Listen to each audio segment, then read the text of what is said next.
To settings, the default sound for screen recording in Samsung Galaxy Z Flip 6. Open settings, swipe the notification panel, and then tap settings icon.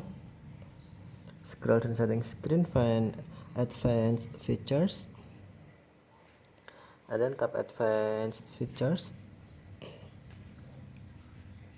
Select screenshot and screen recording.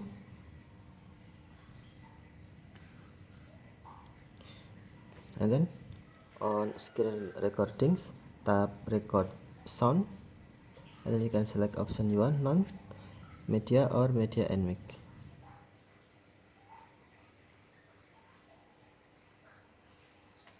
Okay, thank you for watching. Have a nice day.